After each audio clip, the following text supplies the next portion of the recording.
What if the only thing that could save an empire was love born in a prison, shimmered like diamonds, and a weapon made not of steel, but flesh? In a galaxy ruled by bloodlines and sacred codes, one forbidden connection shattered centuries of tradition. She was a princess bound by law. He was a human prisoner chained by fate. Together, they defied every decree, every elder, every whisper in the shadows. But when the throne was reclaimed and the palace turned to silence, came the most dangerous moment of all.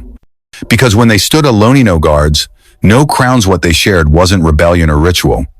It was truth. And what they did next would echo across the stars. Stay with me. The part they never wanted written begins now. The air inside the cell didn't move. It clung to the skin like something alive, metallic, damp, tinged with ozone and old secrets. Miguel had stopped counting the days since he'd been thrown in here. Time didn't flow on Valtorra, it dripped. A slow, maddening drip of silence, broken only by the low hum of the energy barrier and the occasional shuffle of guards outside the cell. They never spoke to him, never looked at him like a person, only like a puzzle or worse, a threat they couldn't yet understand. He could see it in their pale, translucent eyes. Fear, distant, controlled, but fear nonetheless. And then, she came. He heard her before he saw her. A shift in the silence, a breath of something fragrant that didn't belong to metal or rust. The door slid open with a hiss that sounded almost respectful. Miguel blinked into the sudden flood of warm light that bled into the chamber. She stepped in like she owned the room. No armor, no weapon, just silk and violet fire in her gaze. Taller than he expected. Delicate, but with a presence that pressed on the chest like invisible gravity. Princess Kaeliah. He'd heard whispers, even through the static of captivity. Heiress of the Cerethian throne, known for moods like storms and whims that rewrote protocol. Her people called her capricious. Miguel saw something else, something far more dangerous. Curiosity. So, this is the human, she said. Her voice was laced with music, soft, crystalline but sharp enough to cut if she chose. Miguel squinted up at her from where he was chained, his shoulders aching from weeks of iron tension. You were taller in the reports, she added. He smiled through cracked lips. Had I known I'd be entertaining royalty, I'd have worn my boots with the lifts. One of her silver eyebrows arched. Not an offense. Interest. She moved closer.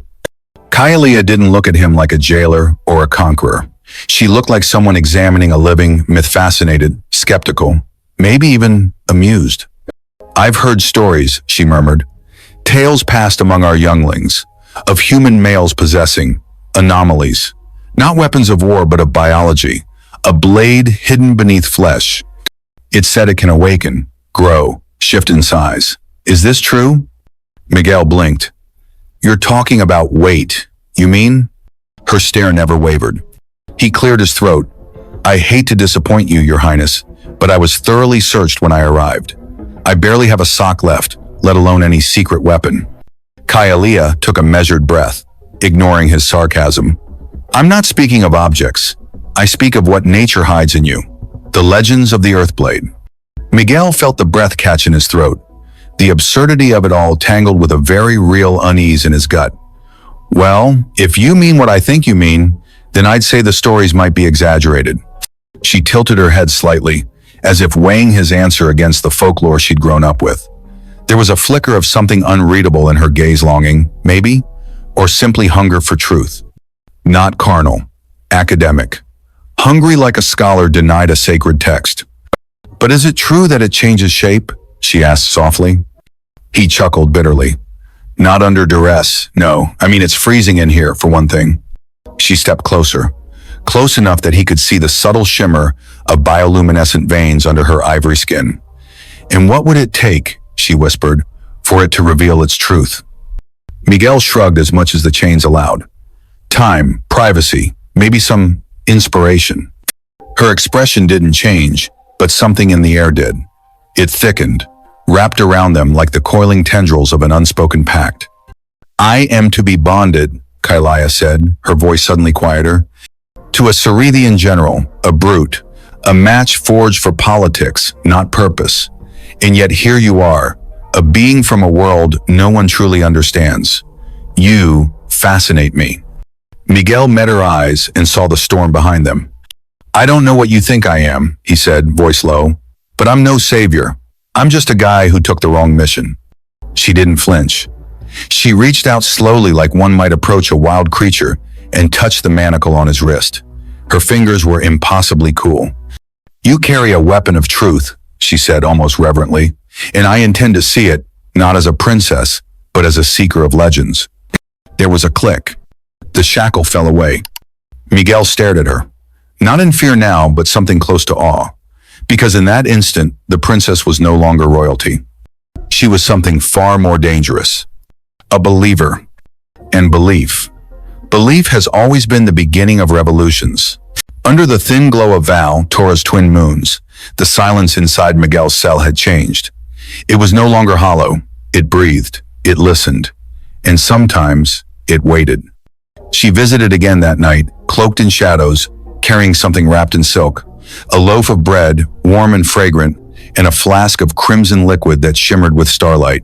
Real food, not the nutrient paste that tasted like wet cardboard. The first bite nearly broke him not because of flavor, but because of what it meant.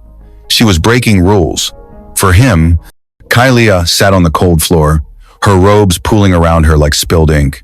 She didn't speak right away. Instead, she handed him a piece of fruit shaped like a spiraled flame.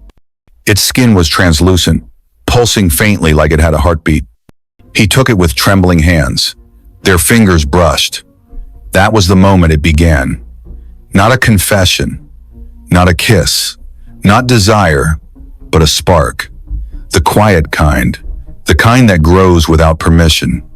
Miguel looked at her across the dim light and said, "You know, on Earth, if someone brings you wine and dinner in a prison cell, we usually call that a date." Kaeliah tilted her head, curious. "And if the one bringing it is your captor? Then we call it complicated." She smiled, but there was sorrow in her eyes. Ancient sorrow, buried beneath layers of protocol and silk. She unrolled a piece of cloth, revealing jagged glyphs scrawled in glowing ink. Poetry alien versus raw and aching. "These are forbidden," she whispered. "Written by a Cerethian who once loved across species. He was exiled. His mate was erased from the archives." Miguel traced a finger near the edge of the script. "Because of love?" "No," she said, "because it made people question." The way she looked at him like she was terrified of her own thoughts made the air between them thicken. He didn't speak. Neither did she. Instead, she recited a line from memory, her voice fragile. "The stars will never speak of us, but the silence will remember." She blinked away the sting in her eyes and turned toward the wall. "My people see emotion as a disease. Love, worst of all. They believe I'm weak, unfit to lead. Because I ask why. Because I wonder what lies outside the bloodlines and binding rituals." Miguel leaned forward, chains clinking softly. "You're not weak. You're the only one here who's alive." Her throat tightened. "I'm afraid of becoming a relic in a glass room, a princess remembered for refusing her role. They want me to bond with a general. He's cruel, but strong. They think strength can hold an empire together." "And what do you think?" he asked. "I think strength without understanding is just decorated brutality." He studied her. The flicker of rebellion in her voice. The way her hands clenched when she spoke of her arranged fate. Something inside her was beginning to fracture, but it wasn't a weakness. It was something far older, buried beneath centuries of ritual. That night, she stayed longer. They didn't touch again, not yet. But they spoke. Not about war, not about escape, but about Earth. About stories. About myths, hers, and the ones no one dared to write down. When he described the tale of Helen and the War of Troy, her breath caught. An entire kingdom burned for one woman? "No," he said. "It burned because everyone was too afraid to admit they wanted the same thing. Freedom, love, a choice." She was quiet after that. Until the very end. As she stood to leave, she turned to him. The soft lines of her face were sharpened by purpose. "I've entered you," she said softly, "into the right of sovereign flesh." He stared. "You've what?" Kaeliah stepped closer, her voice low. "It is an ancient challenge one ceremonial, now forgotten by most. but it still exists in the Codex. If you emerge victorious, our laws demand your elevation. You would no longer be a prisoner, you would be my consort. Miguel felt the walls lean in around him. And what kind of challenge are we talking about? She hesitated, then whispered, "Your weapon against theirs." The silence returned, but it no longer listened. It waited, because everything, from that moment forward, was already in motion. The sky above the arena was a deep violet, bruised with streaks of dying suns. The crowd, layered in robes like ripples of silk and bone, waited in collective breathlessness. They did not chant. They did not cheer. This was not a spectacle they understood. This was something older in echo from the bones of forgotten law, the right of sovereign flesh. Beneath the marble steps, in a chamber lit by floating embers, Kaeliah stood before Miguel. Her hands moved with ceremonial precision, smoothing the folds of the ceremonial sash that draped across his bare torso. It shimmered with threads of starlight in royal defiance. He stood still, not because he was unafraid, but because every nerve in his body knew that fear had no place here. The silence between them was electric, not awkward, not empty, charged. "You understand," she said, her voice low, trembling with restraint. "This ritual was never meant to be enacted. It was a deterrent, a myth wielded as law. No one expected it to be invoked. Certainly not by me." Miguel looked down at her. She was not the same princess who had watched him from across a cell. She was sharpened now, radiant, not with vanity but with belief. She believed in him. And that, somehow, terrified him more than the fight ahead. "You didn't have to do this," he whispered. "I know," she replied, brushing a lock of hair from his temple. "But I did, and now the stars are watching." Her hands slid lower, slow but sure, brushing against the edge of his waistband. The intimacy wasn't lustful, it was ritual, necessary. There was a gravity in her touch, a sacred reverence, as though she was preparing not a man-bot, a relic, a living weapon born of flesh and forbidden bloodlines. He exhaled slowly, steadying the storm inside his chest. "Are you ready?" she asked, lifting her gaze. Miguel didn't answer. He didn't need to. The doors opened with a groan that echoed through the bowels of the amphitheater, like the awakening of an ancient god. He stepped into the light, shoulders square, body tense, eyes forward. The arena floor was sand and gold dust, swirling beneath the filtered sun like memory. Across from him stood 7 warriors tall, symmetrical, and sculpted like statues carved by a god obsessed with perfection. They were armed with nothing, no blades, no shields, only expectation. And then came the murmurs. The human was unarmed, yet he walked like a conqueror. There was no tremble in his stride, no falter in his breath. His presence, human as it was, seemed to warp the very shape of the air. The arena felt smaller now, closer, as though the very walls were leaning in to witness what would come next. Miguel reached the center, stood tall, silent. One of the Cerethian champions stepped forward, his skin gleaming with biochrome tattoos that mapped 1,000 years of engineered heritage. He smirked, confident, until he saw Miguel's gaze. It wasn't the eyes of a brute, nor the posture of a trained killer. It was something else. Stillness. Not the stillness of fear, but the stillness of truth. Unshakable, inevitable. Kaeliah, high in the royal box, spoke the ancient words, "Let it begin." There was no horn, no signal, no charge. Miguel reached down, slowly, and let the ceremonial sash fall, and the crowd stopped breathing. Every alien warrior stood frozen.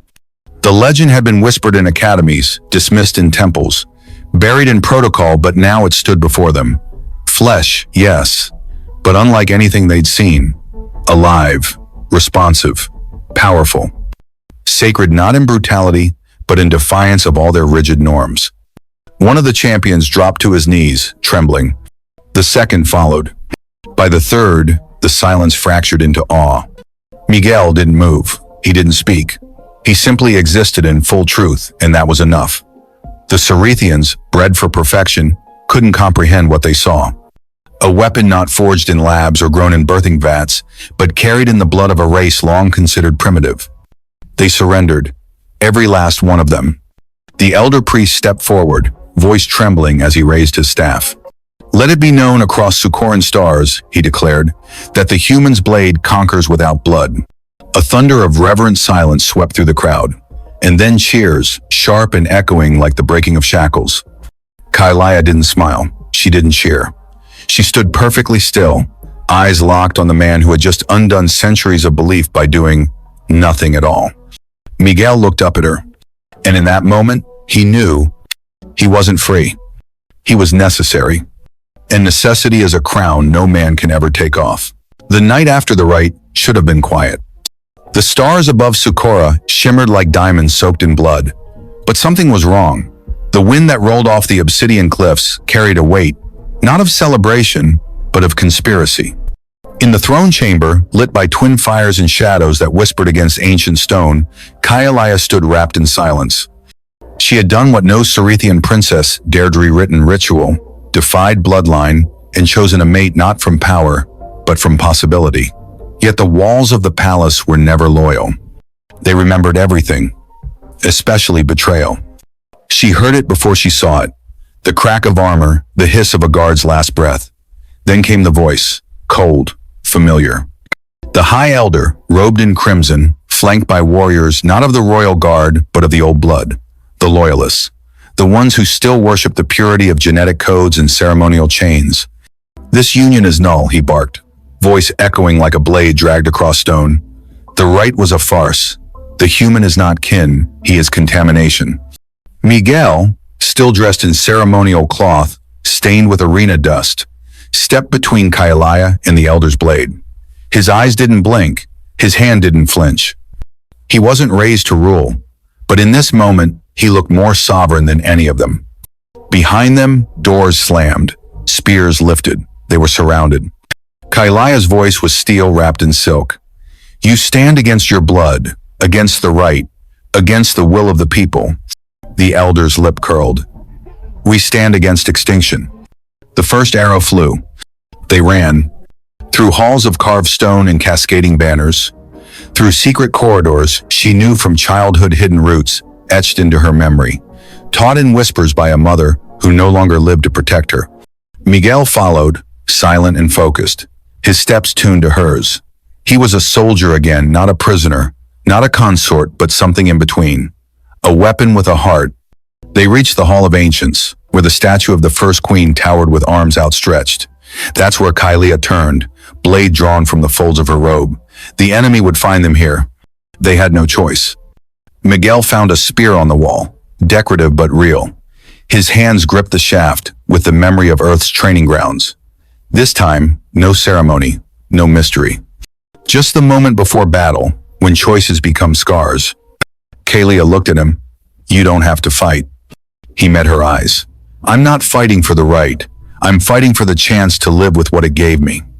The traitors arrived in waves. Blades gleamed like fangs in the dim firelight. But the first to fall wasn't struck by starlit, was shaken by hesitation. The legend of the human had spread faster than rebellion. And there he stood, not clothed in glory, not wielding myth, just a man with a spear and eyes that promised pain. They expected him to wield the same weapon that won the arena. He didn't. He fought with arms, with skill, with restraint.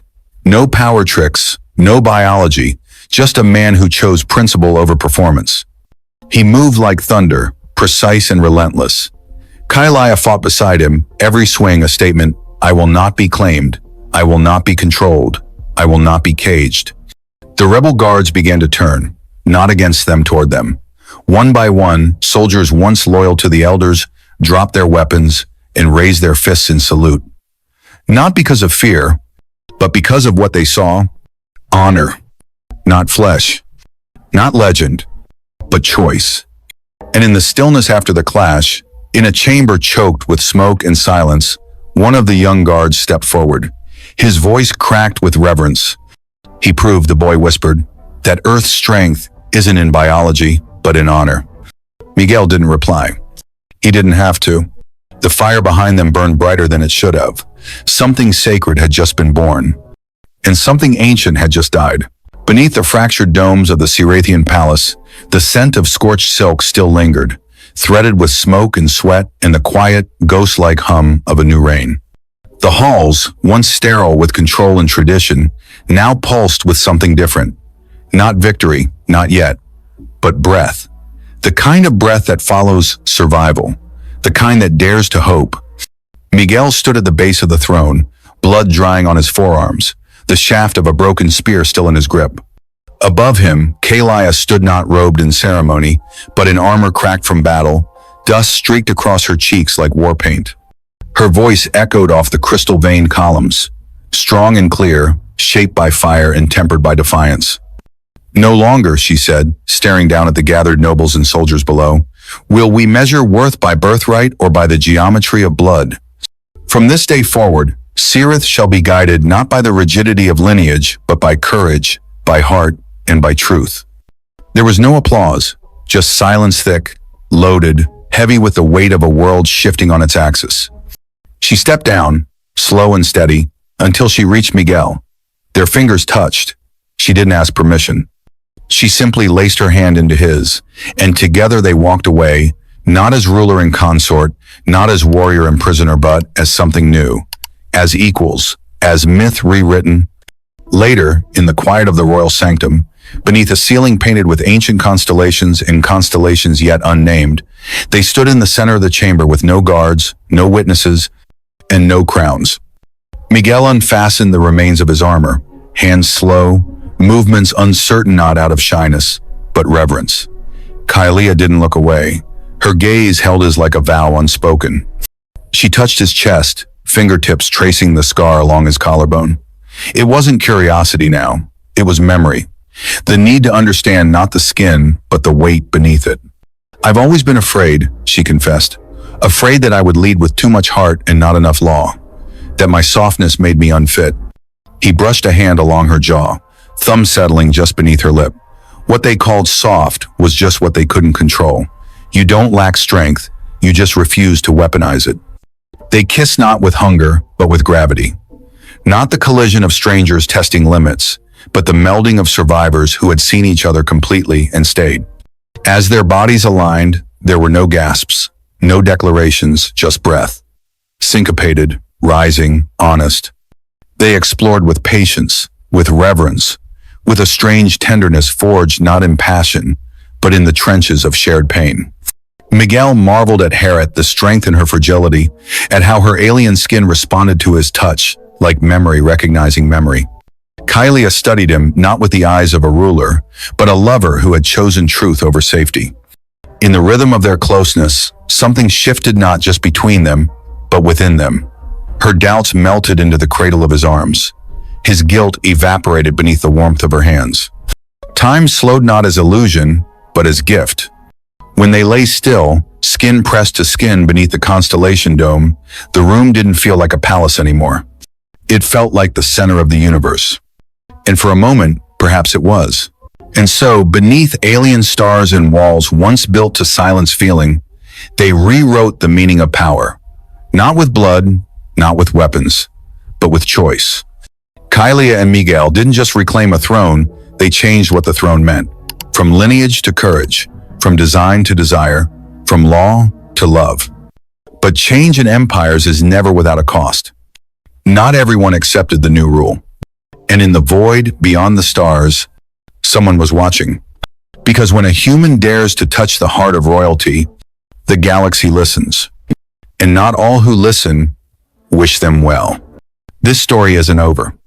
If you want to know what happens when love dares to challenge an empire, subscribe now, because the next chapter is already waking.